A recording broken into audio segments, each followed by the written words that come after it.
మంత్రి గారు రిప్లై ముందుగా గౌరవ సభ్యుడు అడిగిన అంటే మిగతా సభ్యులందరూ చెప్తా కానీ ఇప్పుడు నేను గౌరవ సభ్యులు ఎవరైనా విదేశీ విద్యానిధి కింద పోయి ఫేజ్ 1 తీసుకొని ఫేజ్ 2 రాలేదంటే నేను మొన్న కూడా గౌరవ సభ్యుడు అడుగుతూ చెప్పిన వెంటనే రిలీజ్ చేస్తాం. దయచేసి అటువంటి వివరాలు ఉంటే పట్టిగానే ఓరల్గా చెప్పకుండా ఎవరున్నా సరే లిఖితపూర్వకంగా నాకు ఇచ్చినా పర్లేదు, గౌరవ ఆర్థిక మంత్రికి ఇచ్చినా ఎవరికి ఇచ్చినా వాటిని క్లియర్ చేసే విధంగా చర్యలు తీసుకుని ఎక్కడైనా ఏదైనా ఓవర్లాప్స్ అయి ఉంటే తప్పకుండా. రెండు, నేను గౌరవ మంత్రి గారు వారు కూడా నేను వారు చెప్పినట్టుగా మేము స్టూడెంట్స్ యూనియన్ నుంచి మూవ్మెంట్లో పాల్గొన్నాం. తప్పకుండా అవర్ కమిట్మెంట్ ఇస్ దేర్. ఇవాళ కూడా మా పార్టీలో ఎవరు చెప్పేటువంటి అవసరం లేకుండా ఒక ప్రజాస్వామిక పార్టీ కాబట్టి ముగ్గురు మంత్రులం ఇక్కడ ఉన్నారు. గౌరవ మంత్రి గారు కొండా సురేఖ గారు, అక్కగారు కొండా సురేఖ గారు, వాకిటి శ్రీహరి గారు, ఆది శ్రీనివాస్ గారు, బీర్లా యాదవ్ ఐలే గారు, వీర్లపల్లి శంకర్ గారు, మాకన్ సింగ్ గారు చెప్తా ఆన్సర్ మేము మాకు సంబంధించి ప్రభుత్వ పరంగా బలహీన వర్గాలకు మీరు చెప్పినట్టుగా సప్లాన్తో పాటుగా మిగతా కామారెడ్డి డిక్లరేషన్లో పెట్టిన అంశాలకు సంబంధించిన కూడా తొందరలో వాటి పట్ల చర్య తీసుకోవాల్సిందే, రెస్పాండ్ కమ్మని కోరుతా ఉన్నాం. తప్పకుండా మీరు నేను ఇంతమంది చెప్పిన ఫస్ట్ మీరు నేను చెప్పేటప్పుడు వచ్చారు శంకరపట్నం శృంగేరి మీరు కూడా వెళ్తారు, నేను కూడా వెళ్తాను శృంగేరికి. పామి మొసలు మీరు పాము అయినా నేను నెమలైనా మీరు నేను కొట్టుకునేది ఇక్కడ బరాబర్ కొట్టుకుందాం. కానీ ఇక్కడికి వచ్చినప్పటికీ ఆ పట్టణంలో అందరూ ఎట్లా కలిసి ఉంటారో బలహీన వర్గాల ఇష్యూస్ వచ్చినప్పటికీ అందరూ కలిసి ఉండాలని ఉద్దేశంతో చెప్పినా తప్ప వేరే డిఫరెంట్ మైండ్తో చెప్పలేదు. అధ్యక్ష అవునా కదా, ఎస్సీ ఎస్టీ బీసీ మైనార్టీలకు ఊకే కొట్లాటగా వచ్చి ఎవరికి ఏమి ఇవ్వకుండానే వెళ్ళిపోయినట్టు ఉంటుంది అన్నట్టు అట్లా కాకుండా ఉండాలనేది దానినే నేను కోరుతాను అధ్యక్ష. తప్పకుండా నేను మళ్ళీ దాని మీద మీరు ఎంపీసీ పెట్టిరు, తాడు శ్రీనివాస్ వేసిరు, రూపాయి చేయలే, ఇవన్నీ ఉన్నాయి, ఇష్యూస్ ఉన్నాయి కాబట్టి మనం చర్చ చేసుకుంటున్నాం. Definitely we are positive. మేము కార్పొరేషన్లకు పైసలు ఇవ్వాలి, పైసలు ఖర్చు చేయాలి. మరి ఆర్థిక శాఖ మంత్రి లేరు కాబట్టి వారు పక్కనే సీటు ఉన్నటువంటి అసెంబ్లీ వ్యవహారాల మంత్రికి నిధులు బలహీన వర్గాలకు సంబంధించి కొంత ఇవ్వాలనేటువంటి వాదన బలహీన వర్గాల బిడ్డగా ప్రభుత్వంలో ఉన్నప్పటికీ కూడా మేము కోరుకుంటున్నాం. అందరం కూడా అదే మాట మీద ఇవాళ మేము దానికి సంబంధించి ఎక్కడ కూడా గొంతు తక్కువయ్యేది లేదు, గొంతు సన్నబడేది లేదు. బలహీన వర్గాలకు సంబంధించి మా పార్టీలో బాధ్యత డెఫినెట్లీ చేసుకున్నాం అధ్యక్ష. అదే డెఫినెట్లీ చేస్తాం అధ్యక్ష.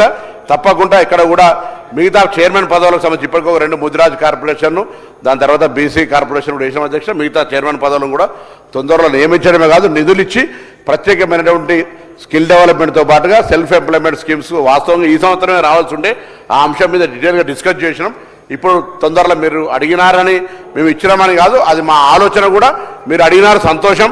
ఆ శివపట ప్రభావం పడి మీ ఆలోచనకు అనుగుణంగా మేము అందరం కూడా కలిసి చేసుకొని పోదామని మాట నేను సందర్భంగా కోరుతున్నాను. వారి ఆకాంక్షలకు అనుగుణంగా ఆత్మగౌరవ భవనాలకు సంబంధించి క్లియర్గా అక్కడ ఉండబడేటువంటి ఏదైతే వేస్టేజ్ ఉందో అది ప్రభుత్వం ఆల్రెడీ నేను హెచ్ఎండిఏ గారికి నేను చెప్పినాను. అదేవిధంగా యాదవులు వాళ్ళు కట్టుకొని ఓపెనింగ్ అప్పటికి వస్తే కూడా చాలా పెద్ద ఖర్చు అయితే దాన్ని తొలగించాలంటే నేనే హెచ్ఎండిఏ నుంచి తీపించిన. వాళ్ళు ముగ్గు పోసుకునే నాటికి వాళ్ళు ఎక్కడెక్కడైతే పైసలు శాంక్షన్ రాగానే మీరు కూడా రండి, ఒక బలహీన వర్గాల శాసనసభ్యుడు మీ ఆయంలో ల్యాండ్స్ ఇచ్చినప్పుడు వాటి ఫౌండేషన్ రండి, అందరూ ఇంక్లూడింగ్ మున్నూరు కాపుతో సహా మున్నూరు కాపుతో సహా అందరూ కూడా మున్నూరు కాపుతో సహా అందరూ నేను చెప్పినాను అన్ని సంఘాలకు సంబంధించి నిధులు కేటాయిస్తామనేటువంటి నిర్ణయం తీసుకున్నాం. అక్కడ ఉండబడేటువంటి కన్స్ట్రక్షన్ స్టేటస్ను ల్యాండ్ ఇచ్చేసారు, దాన్ని పట్టించుకోలే, ఏం జరిగింది అది చర్చ అవసరం లే. వాళ్లకు ఆత్మగౌరవ భవనాల నిర్మాణం ఈ ప్రభుత్వానికి సంబంధించి ముందున్నటువంటి బాధ్యత.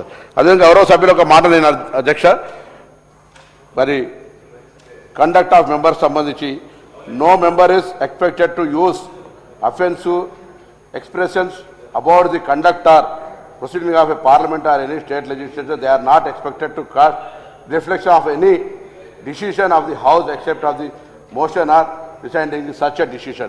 అధ్యక్ష, ఎవరైనా గౌరవ సభ్యులు ఏదైనా మాట్లాడేటప్పుడు సభ్యుడికి సంబంధించినటువంటి అంశం నేనేం ఒక అధికారి గురించి ఒకవేళ వ్యక్తిగత కక్షలు ఉంటే రాజకీయ పరంగా వాళ్ళని మతపరమైన ఏదో మొన్న జరిగిన సంఘటనలకు సంబంధించినటువంటి అంశాలు నేను ఒక మాట వినండి. మీరు ప్రశ్న అడిగినప్పుడు నేను విన్నా. నేను అడుగుతున్నా ఇలా తప్పకుండా బరాబర్ వ్యక్తిగతమైన అంశాలకు సంబంధించి తావులేదు. సభ్యులు వ్యక్తిగత విమర్శలకు సంబంధించి చట్టంలో రూల్ బుక్లో కూడా లేదు. ఒకవేళ అటువంటిది ఉంటే నోటీస్ ఇచ్చి చర్చ చేయాలి.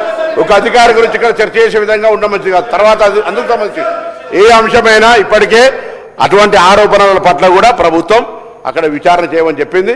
వచ్చినటువంటి పత్రికల్లో వచ్చినటువంటి వార్తల్ని ఇప్పటికే ఇక సంబంధించి ఒక 2-3 వార్తలు వస్తే అక్కడ ఎంక్వైరీ అధికారి అటువంటిది ఏం లేదనేటువంటిది మీ ద్వారా నేను పంపిస్తాను అధ్యక్ష. కాబట్టి ఇక్కడ వ్యక్తిగతమైన అంశాలకు ప్రాధాన్యత ఇచ్చేటువంటి ఉద్దేశం లేదు. డెఫినెట్లీ జరిగిన సంఘటనలు తెలుసు, మతపరమైన ప్రస్తావనలు కూడా తెచ్చినటువంటి పరిస్థితి తెలుసు. కాబట్టి డిమోరలైజ్ చేయొద్దు. ఇదే అధికారి టీఆర్ఎస్ హయాంలో కూడా గతంలో ములుగు, ఆదిలాబాద్ ఎక్కడెక్కడ పనిచేశారు. బయట రాష్ట్రం నుంచి వచ్చినటువంటి వాళ్ళని మనకు సంబంధించి ఎవరి పట్ల మేమేం వ్యక్తిగతంగా దగ్గర దూరం లేదా అధ్యక్ష. చట్టము సంబంధించి బరాబరి చర్యలు తీసుకుంటే ఏదైనా పొరపాటు జరిగితే ఎంక్వైరీ చేస్తారనేటువంటి మాటని ఈ సందర్భంగా మనం చేస్తున్న అధ్యక్ష.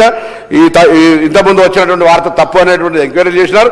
కాబట్టి పేపర్ వార్తలలో వచ్చిందని పట్టుకొని మనం మాట్లాడితే ఒక సభలో గౌరవం అయితే ప్రూవ్ చేసే సంతోషం. కాబట్టి దానికి ఏం సంబంధం లేదు, ఎంక్వైరీ అయితే చేయమని చెప్పి నేను ఈ సందర్భంగా కోరుతున్నా. ఎవరికి మేము సపోర్ట్ కానీ ఎవరికి నెగటివ్ కానీ ఆలోచన ప్రభుత్వంలో ఉండదు. ప్రభుత్వం ముందుకు వస్తుందనే మాటను కూడా ఈ సందర్భంగా నేను మనవి చేస్తూ తప్పకుండా మరొకసారి పోలీసుల ఆత్మస్థైర్యం, శాంతి భద్రతలు ఏ ప్రభుత్వం ఉన్నా వారిని కాపాడుకునే అవసరం ఉంటుంది. నేను ఆ మాట మరొకసారి కూడా మనవి చేస్తూ ఈరోజు నేను గౌరవ సభ్యులు కమలాకర్ గారు అడిగిన విధంగా కార్పొరేషన్లు, నిధులు, చైర్మన్లు, అదేవిధంగా ఆత్మగౌరవ భవనాలు, విదేశీ విద్య అన్ని కూడా సానుకూలంగా ఆలోచన చేస్తుంది ప్రభుత్వం అనే మాట మీ ద్వారా మనం చేస్తున్నాను. శ్రీ సాంబశివరావు గారు